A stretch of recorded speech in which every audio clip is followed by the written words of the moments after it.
More people don't understand why the FBI, as they're purging military veterans, why they're recruiting at things like pride events, Kyle. Why would they be doing that? I have to imagine that people who have been through a basic military training have at least had another briefing beyond the FBI's version of it to tell you that there's such a thing as an unlawful order, and that your loyalty is supposed to be to the Constitution, that the defense of the national security means that you're loyal to the country, but not to the government. That's not what it's about. It's about the people that live here and the ideas that sort of are supposed to be the hallmark and the foundation of what America is. I mean, America is a concept.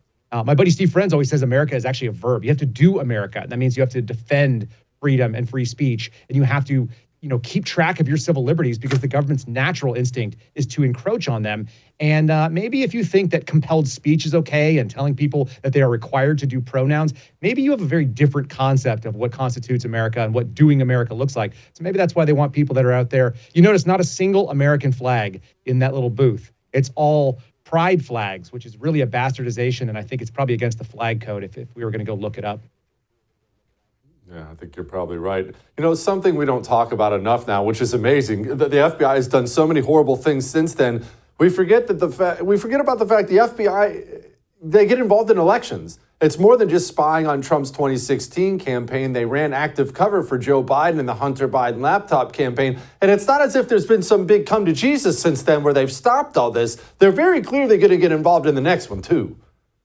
Well, they started it with the raid on Mar-a-Lago, which was unprecedented, which is now actually old news. I mean, just think about how wild it is that we just assume that it's reasonable that a former president's residence was raided by the FBI. And not just the FBI in that area. They flew down a team from the Washington field office. They flew down the people from Counterintelligence 14, who used to sit on the same floor as me when I was working with the Chinese threat. They flew down people that specialize in Russian espionage. That's what that squad does. And they went down there and they enacted the raid on a former president. So that's old news now. Now we've got 97 or 91 indictments, whatever the number is, some unruly number. And they've done it in state and they've done it in federal. That is the federal judiciary getting involved and putting their thumbs on the election scale. Now, funnily enough, I think for them is that it's actually going the opposite way than when they think. I think Trump's polling has kind of shown that. So that's kind of amusing for those of us sitting on the outside. But that doesn't mean that they're not trying to affect an outcome. And they explicitly are supposed to stay out of this sort of thing. They've just sort of given up the facade. They've dropped the veil. They don't care. And luckily, they got Merrick Garland sitting there and Lisa Monaco, who are running this show. They don't seem to be worried about it either.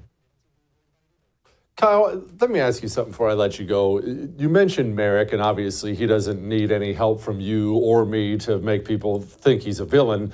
But you were there before Merrick Garland, and a lot of these horrible things were taking place before Merrick Garland. In fact, these things were taking place under AG Sessions and AG Barr. Why weren't there changes, or were there?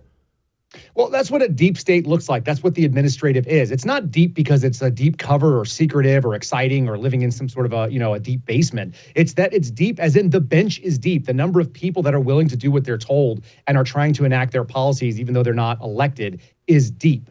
And so it goes multiple levels into the highest level of the SES service, the Special Executive Service. These are the senior appointees that get, approved, but they have been there in that particular department forever.